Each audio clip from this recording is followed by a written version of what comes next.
So, ayan guys, meron na tayong hot oil and ilalagay na natin to guys.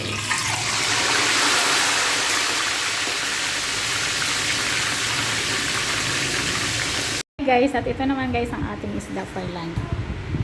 Fish talakitok guys, ipa-fry natin yan. Meron na yung asin at hiniwaan lang natin para pumasok yung asin dun inside. So, ayan guys, ready to fry na.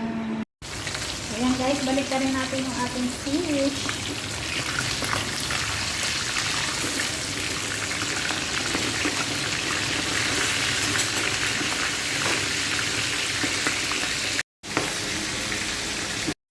So, ayan guys, okay na yan.